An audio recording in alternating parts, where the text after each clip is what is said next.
तो कल बोलेगा जान जान अभी मिलेगा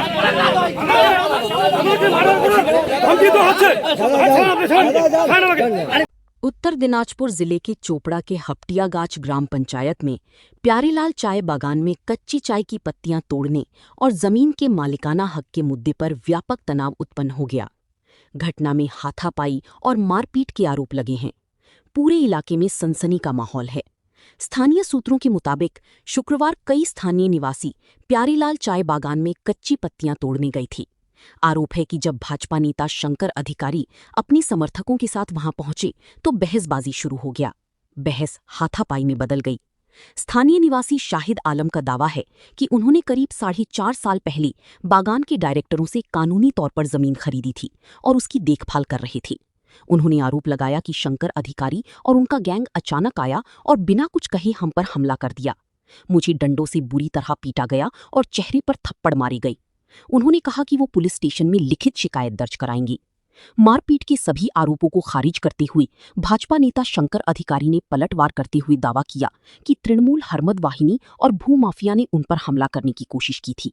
उन्होंने कहा कि जब बागान मालिक के मैनेजर अजय अग्रवाल ने उन्हें फोन करके पत्तियां चोरी होने की जानकारी दी तो वे वहां गई। उन्होंने कहा कि तृणमूल की लूटपाट और कब्जे की पुरानी मानसिकता अभी भी कायम है। चाय बागान मैनेजमेंट के इंचार्ज रंजीत सरकार ने कहा कि कुछ अतिक्रमणकारी 25 एकड़ की चाय बागान सेक्शन में गैर कानूनी तरीके से चाय की पत्तियां तोड़ रही थी।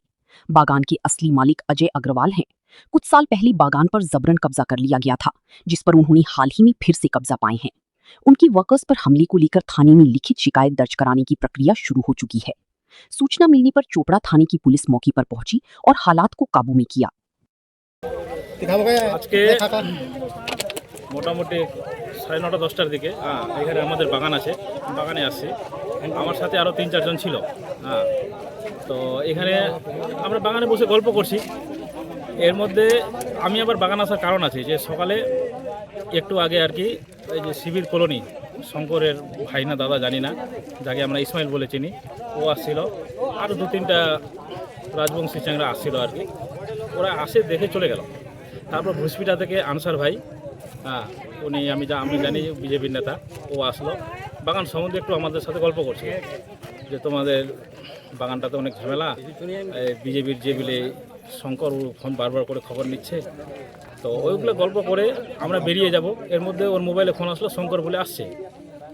তো আমরা আর কি বাগান থেকে বের হবো মুখটা ঘুরাইছি। আমরা ওখানে 4 জনই ছিলাম হয়তো। তো হঠাৎ করে দেখছি শঙ্কর, ওর ভাই, আরও কয়েকজন, ওদেরকে আমি সত্যি কথা বলতে চিনি না, নামও জানি না। ওরা এখানে এসে হঠাৎ করে এখান থেকে নামে বেড়াটেরা ভাঙতে ওদিকে যাচ্ছে আর বিভিন্ন রকম গালিগুপ্তা দিচ্ছে। তো সত্যি কথা বলতে আমি পালাতাম, কিন্তু দেখলাম যে আনসার ভাই আছে আর ওই শঙ্কর অধিকারী আছে। তা আমি জানি যে যেহেতু বলে বিজেপির ক্যান্ডিডেট ছিল, তো ও তো ভালো করে কথা বলবে, তো ওই জন্য আমি দাঁড়াইছিলাম। এই যে বাগানটা মানে পাতা তুলছেন, তোলা হয়েছিল, এটা কি আপনি কিনে নিয়েছিলেন? হ্যাঁ, আমি কিনে নিয়েছি 5 বছর ধরে, 4.5 বছর ধরে আমি বাগান মালিকের কাছ থেকে। হ্যাঁ অবশ্যই, বাগানের যিনি ডাইরেক্টর কি? বাগানের ডাইরেক্টর 4 জন আছে। 4 জনের মধ্যে আমাদের কথাবার্তা 2 জনের সাথে, এনামুল হক আর ইলিয়াস। কিন্তু কয়েকদিন আগে বাগানে যিনি প্যারেলাল বাগানের যিনি শিলিগুড়ি ডাইরেক্টর, তিনি এসেছিলেন, উনি দাবি করছেন তার বাগান এটা ওনাকে জবরদস্তি ভাগিয়ে দেওয়া হয়েছে। তাহলে আপনি সেই বাগান কি করে কিনলেন? আমি তো ডাইরেক্টরের কাছ থেকে কিনেছি, এবং আজকে নতুন না, তো 4.5 বছর হলো। আমরা তো বাগান ফ্রি নিইনি, লেনদেন হয়েছে, আমাদের কাছে প্রুফ আছে। এবার যাদের সাথে আমাদের লেনদেনটা হয়েছে ওনাদের সাথে আমরা যোগাযোগে আছি, তো যে ভাই তোমরা যদি বাগান খোলো আমাদের আপত্তি নাই, আমাদের এরিয়ার লোক বা আমাদের গ্রামের লোক কাজ করে খাবে। কিন্তু আমরা যে এখানে 30টা ফ্যামিলি, কেউ 10 কাঠা, কেউ 1 বিঘা যে টাকা ফাঁসাইছে, টাকাটা তো উদ্ধার করতে হবে। এটা তো অলরেডি আমরা ওদেরকে বলে দিয়েছি। কিন্তু এই যে ঘটনাটা যেটা আজকে হলো আর কি, এরা যে এদিক থেকে লাফাতে গেল, শঙ্কর অধিকারী আছে বলে আমি সাহস পেয়েছি যে উনি একজন বলে ক্যান্ডিডেট, উনি তো সুস্থভাবে কথা বলবে। কেউ যদি উল্টোপাল্টা করে তো করতে দিবে না। এরকম কি কাণ্ড, উনি গিয়ে সোজাসুজি না বলে 2 গালে 2টো থাপ্পড় মেরে দিল। তারপর তো উনার কোনো খবর নাই, উনার লোকজনগুলা লাঠি দিয়ে এরকম শুরু করলো যে হাতটা তো মানে হালত খারাপ, হাতের এই অবস্থা। মাথায় যে পরপর মারলো, মোবাইল নিয়ে নিল, বাইকের চাবি নিয়ে নিল। হ্যাঁ, আর এগুলোতে যে কত মারছে আর কোনো কোন জায়গায় এটা? এটা ওই কালুগঞ্জ সিমেন্ট্রি বিএসএফ ক্যাম্প। আপনি কত পরিমাণ জমি কিনেছেন? আমি নিয়েছি 2 একর। আপনার নাম? আমার নাম শাহিদ আলম। আপনি কি থানায় লিখিত অভিযোগ করবেন? এখন আমাকে তো প্রথমে ট্রিটমেন্ট করতে হবে, হাতের ব্যথায় থাকতে পারছি না। দেখুন, আমি বাড়িতেই ছিলাম সেই সময়। তো আমার কাছে এই অজয় আগরওয়ালের যে ম্যানেজার রয়েছেন, উনি আমাকে ফোন করে জানান, শঙ্করবাবু আপনি কোথায়? আমি বললাম বাড়িতে। বলছি আমার জমি নিয়ে কিছু অসামাজিক লোক আদা তুলে নিচ্ছে। তা আমি বললাম আপনি পুলিশকে কল করুন। তো উনি পুলিশকে 2বার ফোন করেছে, হয়তো ফোনটা রিসিভ করেনি। তা আমি সেখানে খবর পাই যে কিছু লোক সেখানে রয়েছে। তো আমি সেখানে গেলাম। যাওয়ার পরে দেখছি সেখানে যে টিএমসির যে আমলে যে হারমাত বাহিনী, সেই হারমাত বাহিনীরা সেখানে একটা লাঠি টাঠি নিয়ে চড়াও, লাঠি টাঠি নিয়ে পুরো চড়াও হয়ে আমার উপরে অতর্কিত হামলা করার জন্য আসে, এবং কি আমাকে ওপেনলি লোকের সামনে বলে আমাকে জবাই করা হবে, এই ধরনের ধমকি আমাকে দিল। তখন ওনাকে আমি জিজ্ঞাসা করলাম যে এই জমিটা আপনি কার কাছে কিনেছেন? উনি বলছে আমি এনাবুলের কাছে কিনেছি, যে নাকি এখন বাড়ি থেকে পলাতক এনাবুল হক, তিনি হসপিটালে বাড়ি, জমি মাফিয়া, টিএমসির বড় হেভিওয়েট নেতা, যার আমলে এই জমিগুলো দখল করিয়ে তারা মালিককে এখান থেকে ভাগিয়ে দিয়েছে। তো আমার হচ্ছে প্রশাসনের কাছেও একটা প্রশ্ন রয়েছে যে প্রশাসনদের নাকের ডগায় কি করে এই পাতা বাগানে পাতা তুলে নিয়ে যাচ্ছে। আজকে এক গাড়ি পাতা লোড হয়ে যাচ্ছে, আজকে দুটো বাগানে পাতা লোড হয়ে যায়। প্রশাসনকে ফোন করেছি, ফোন বলছে আপনার ব্যাপারে কী বলছে? আমি বলছি আরে আমার ভাই প্রশ্ন না, আমার কথা হলো কি জমিন মালিক যে যার জমিন, সে জমিনের তাকে আমরা গেলাম, আপনাকে জানালাম প্রশাসনের মাধ্যমে জমিটা, আপনারা বললেন যে ঠিক আছে আপনারা দেখুন, সেই জমিন সে মালিক দখল পেল। তো এখন আপনি বলছেন যে সেখানে তারা কী বলছে, আপনারা যদি তাদেরকে মদত করেন পাতা তোলার জন্য, তাহলে সেখানে তো একটা বর্ষা হবেই। তা আপনারা যদি প্রশাসন আগে থেকে আসে তাদেরকে যদি অ্যারেস্ট করেন, বা সেখানে যদি তারা আপনার সবসময় পুলিশ প্রোটেক্ট দিয়ে রাখেন বাগানটাতে, তার সমস্যা হয় না। সেখানে আমি গেলাম, আমি যাওয়াতে টিএমসি যারা হারমাত পায় তারা তো আমার উপরে চড়া হবেই। তারা তো এতদিন ধরে যে কামাই করে খাচ্ছে সেই রাস্তাটা বন্ধ।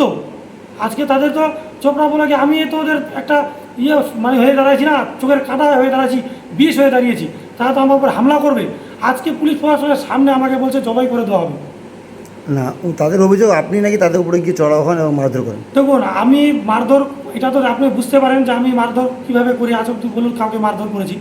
আজকে তারা আমাকে যেভাবে তারা আমার সামনে আসে ধমক চমক আমাকে দিল, তা আমি ওদেরকে বললাম আপনারা প্রশাসনের কাছে যেতেন, যেদিন বাগানটা দখল হলো সেদিন আপনার প্রশাসনের কাছে যেতেন, যে জমিনের পেপারস আছে, আমরা জমি না আমাদের, তা আপনারা জাননি, তা আপনারা আমার কাছেও আসেননি। আপনারা সেখানে কিছু লোকের সাথে সেটিং হয়ে আপনারা সেখানে কীভাবে পাতা তুলছেন। আজকে আমার কথা হচ্ছে কি, সরকারি ল্যান্ডের জমিনও যদি হয় তাও তো আপনাদের কোনো অধিকার নেই সেখান থেকে পাতা তোলার। সরকারি ল্যান্ডের জমি হলে কী করে সে পাতা তুলছে? প্রশাসন কাকে লিজ দিবে তার সে অধিগ্রহণ সে জমি করতে পারবে। এটা প্রশাসন, আমরা পুলিশ প্রশাসনকে আমরা সম্মান দিয়ে চলি, পুলিশ প্রশাসনকে আমরা বলি আমরা আইনের উপরে কেউ নয়, আপনারা করুন। কিন্তু আপনারা আজকে হাত গুটিয়ে বসে আছেন বলে আজকে কীগুলো হচ্ছে। আজকে বাবরিগঞ্জে ওখানে একটা জমি ইস্যু হয়েছে, ওখানে আজকে এক গাড়ি পাতা তুলে নিয়ে গেছে, পরবর্তীকালে শেখরবাবু সেখানে গিয়েছেন, সাব ইন্সপেক্টর কাছাকাছি। তারপরে সেখানেও এক লোক পাঠানো হলো, সেখানে শেখরবাবুকে ফোন করা হলো, শেখরবাবু গেলেন। আবার শুনি 70 ক্যাম্প সেই ঘটনা, সেখানেও পুলিশ নেই। এবার পুলিশ পাঠাচ্ছে বলে পুলিশের গাড়ি বলে খারাপ, সেখানে লোকজন একদম পুরো একটা ওখান থেকে বস্তির লোকজন চলে আসে বলছে। আপনারা জানেন তো আগের যে মাইন্ডসেট রয়েছে টিএমসির, সেই মাইন্ডসেটে রয়েছে। মানুষ পরিবর্তন হয়ে গেছে, কিন্তু মানুষের যে চিন্তাধারা সেটা পরিবর্তন হচ্ছে না। সে লুট করো, সে কারো জমি দখল করে, সেটা এখনও চোপড়ায় চলছে। আমি সে বাগানে ছিলাম, মুরালিগঞ্জ বাগানে ছিলাম। ওখান থেকে জানতে পারলাম যে আমাদের 70 ক্যাম্পের যে 25 একরের ডিভিশন আছে, সেই বাগানে কেউ বা কাহারা পাতা তুলছে। তখন আমাদের কিছু ছেলেপেলে দেখাশোনা করার জন্য ছিল, তারা আমাকে জানানোর পরে আমি পরবর্তী সময় যে শ্রীযুক্ত বাবু শঙ্কর অধিকারীকে আমি অনুরোধ করি যে স্যার আপনি একটু দেখুন ওখানে গিয়ে কি হচ্ছে। তখন শঙ্কর বাবু উনি বললেন যে এখানে একটু সমস্যা হয়ে গেছে। সে সমস্যা কি হয়েছে, হাতাহাতি না কি হয়ে গেছে, আমি ওটা দেখিনি। তার পরবর্তী সময় আমি জানতে পারলাম যে এই মানে মারামারি হয়েছে, পুলিশ কেস নাকি হচ্ছে। মানে সেখানে যিনি জমির মালিক মানে ওখানে দাবি করছেন একজন যে তিনি নাকি জমি কিনে নিয়েছেন, তিনি নিজেই পাতা তুলছেন। তো সেই বিষয়টা মানে বুঝতে পারছেন না। জমির মালিক হলো অজয় কুমার আগরওয়ালা। তিনি হলো প্রাক্তন মালিক, তিনি হলো আসল মালিক। পিয়ারিলাল গার্ডেন নাম যার, সেই হলো আসল মালিক। সেই মালিকের কাছ থেকে শুনলাম, আমি তো ছিলাম না, আমি শুনলাম যে জমিটা কেউ বা কারা সিনাই নিয়েছিল কয়েক বছরের জন্য। তো সেটাই আর কি, সিনাই নেওয়ার পরে এখন আবার তিনি পুনর্বার দখলে গেছেন। হ্যাঁ, পুনর্বার দখলে গেছেন। সে দখলে গিয়ে কেউ বা কাহারা সে দখলকৃত জমিতে বাগানে পাতা তুলতেছিল। আপনি কি এই বিষয়ে কি থানায় লিখিত অভিযোগ করবেন? তো এই বিষয়ে ব্যাপার হলো কি এটাই যে যেহেতু আমি এখানে আমার রিপ্রেজেন্টেটিভ আমার ছিল, আমার একটা স্টাফও ছিল, তাদেরকে পাঠিয়েছিলাম, তাদের উপর হামলা হয়েছে, তাই আমি একটা থানাকে আমি জানাতে চাই এ ব্যাপারে।